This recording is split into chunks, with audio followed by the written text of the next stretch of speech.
12 de fevereiro. A vida e o ministério de Jesus. Nós estamos falando aqui, essa semana, que Jesus valorizou os pobres, né? Jesus valorizou os pobres e aconselhou que fizesse igual ele fez. Então aqui, na lição, vai recordar uma das primeiras viagens do Ministério Público de Jesus, que ele visitou a sua cidade natal, Nazaré. Ela fica em Galileia, lá na região de Galileia. Então, as pessoas dali já conheciam Jesus, né? E tinham ouvido falar também das suas obras, dos seus milagres. Era uma pessoa dali, entre eles, né? E como era seu costume, ele frequentava os cultos aos sábados nas sinagogas. Desde criança, frequentava os cultos sabáticos ali. Embora ele não fosse um rabino oficial, né, determinado ali pelo clero,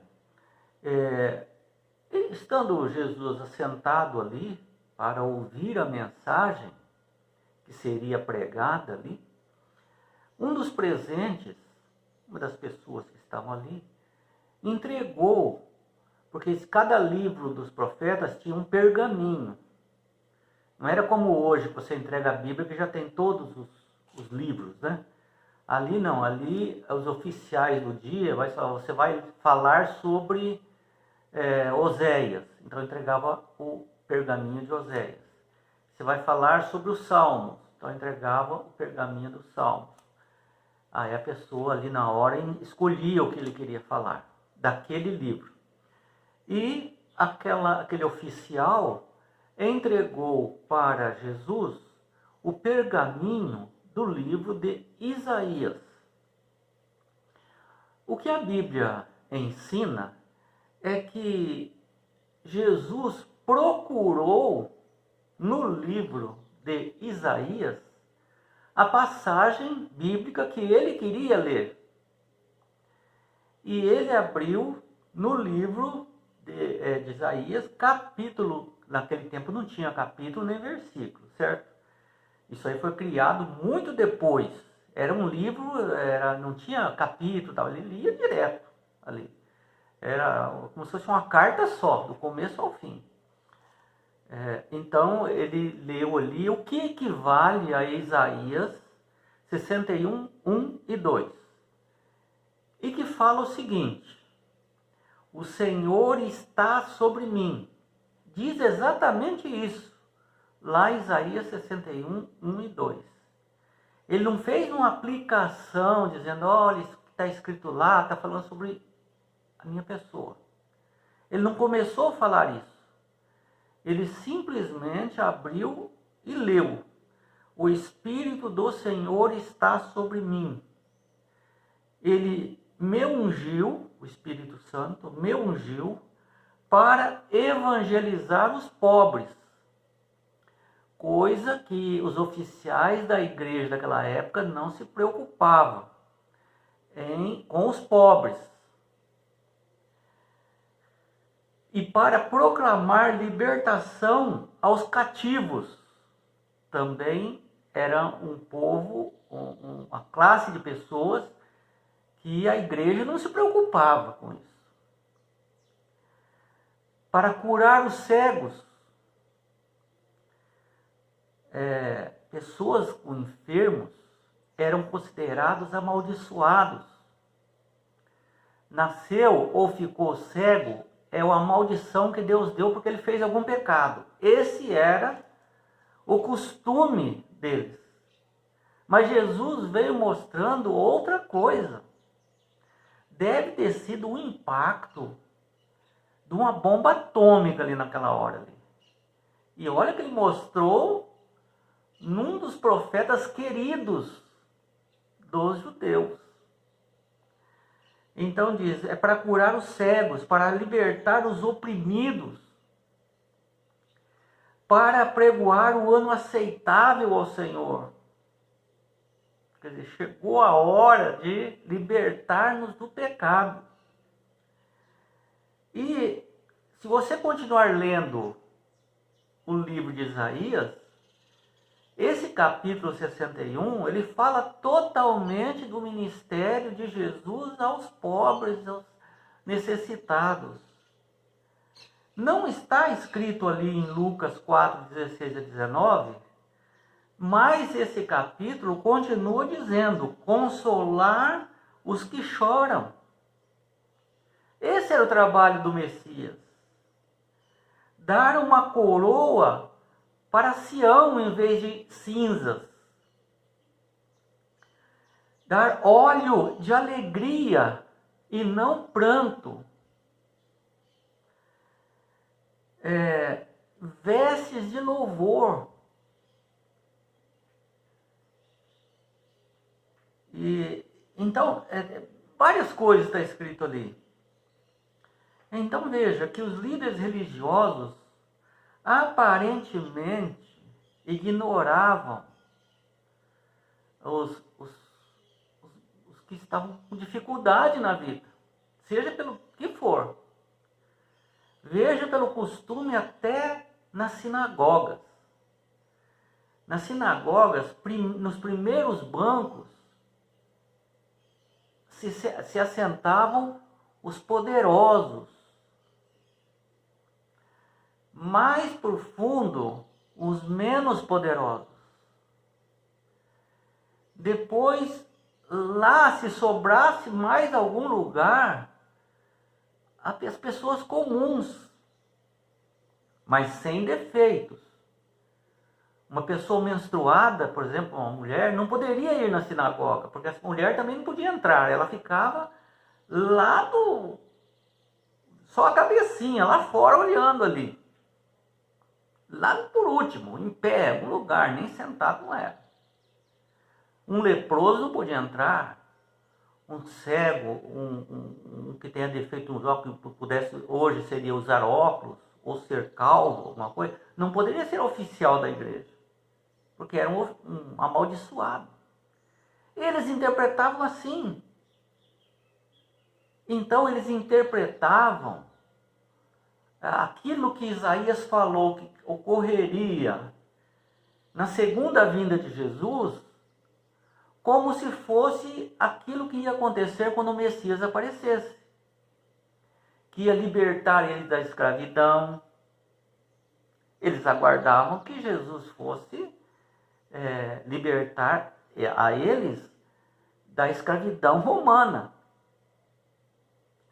Tanto é que Judas, os discípulos, não entenderam nada.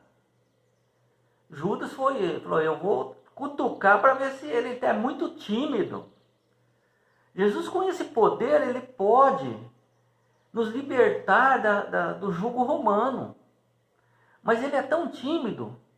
Eu vou entregar ele lá para ele poder reagir. A hora que o pessoal prender ele manda um recado, desce os anjos do céu e ele faz uma destruição e toma o poder. Porque do jeito que está, ele não vai fazer nada. Ele parece que é acomodado, não tem estratégia. Então ele tentou dar uma ajuda para Jesus. Ou seja, interpretou, não é só Judas não, todos os discípulos eram a mesma coisa. Pensava a mesma coisa. O clero daquele tempo pregava a mesma coisa, a esperança deles era essa: quando o Messias chegar, nós vamos ser as pessoas assim, assim, assim, assim. Não vai ter mais problema nenhum. Eram coisas que o profeta Isaías estava falando que ia acontecer depois da segunda vinda de Jesus. Mas Isaías fala de um servo sofredor. Jesus tinha que passar pelo sofrimento, morte, ressurreição, para dar a vitória para nós, e numa segunda etapa, a partir da segunda vinda de Jesus, então ele nos libertaria de todo o peso do pecado e suas consequências. Pobreza,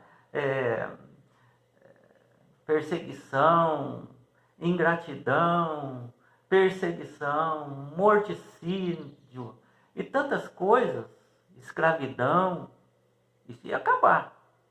Mas eles aplicaram só isso. Quando falava do Messias sofredor, eles ignoravam. Tanto é que quando Jesus falava que ele ia ser crucificado, os discípulos falavam: o que o senhor está falando? Não estamos entendendo nada. Como que o senhor vai para Jerusalém e vai ser morto lá? Que coisa que é isso?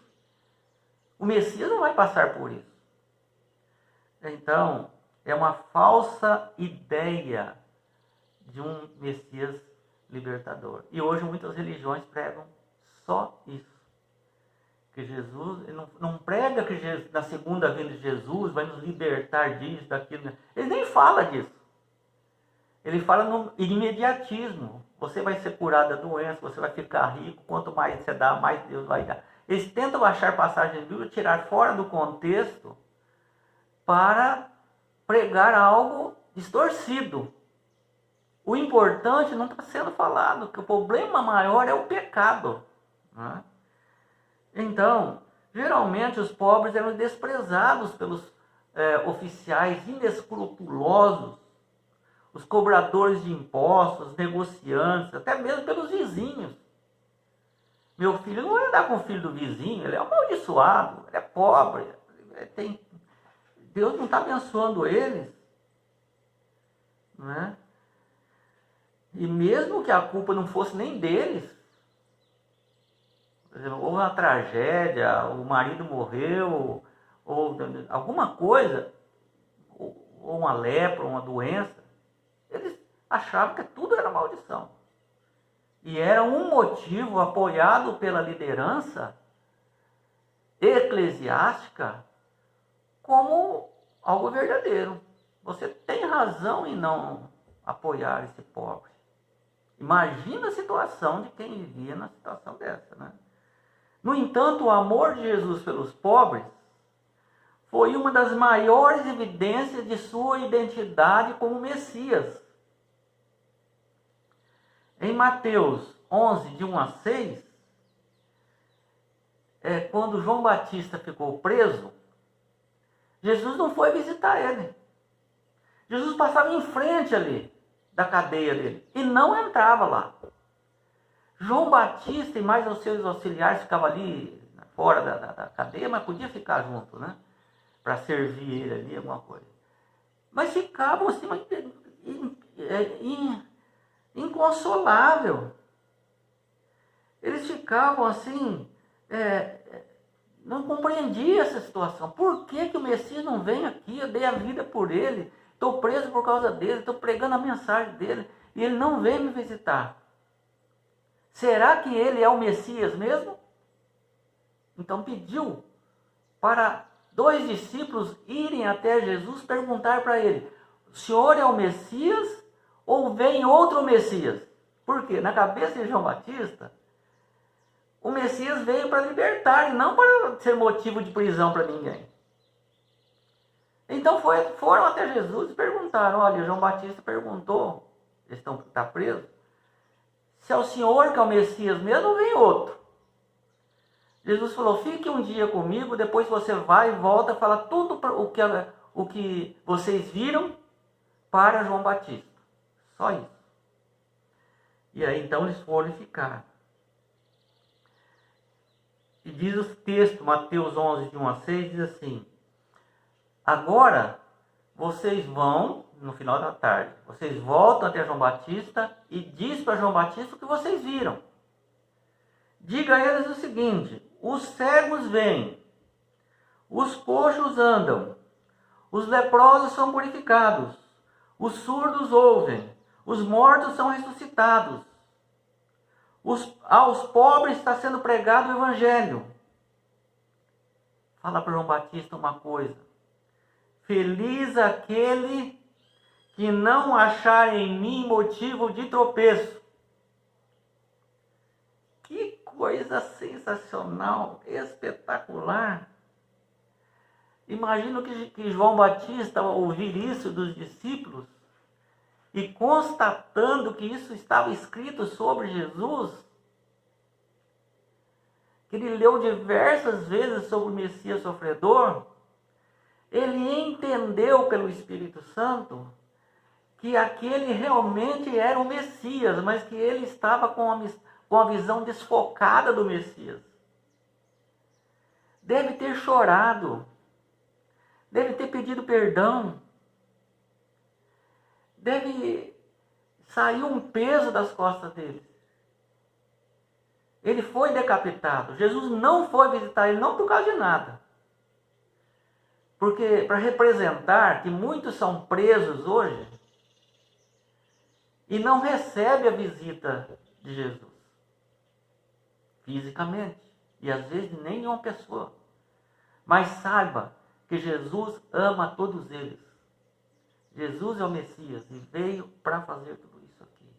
Nós temos que ter esperança em Jesus.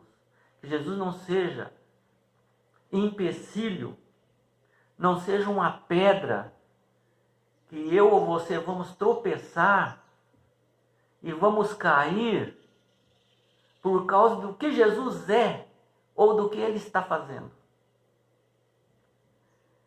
A vida e o ministério de Jesus veio para contradizer mentiras. E Ele não teve receio disso. A palavra de Deus, Antigo Testamento, Novo Testamento, é a verdade de Deus.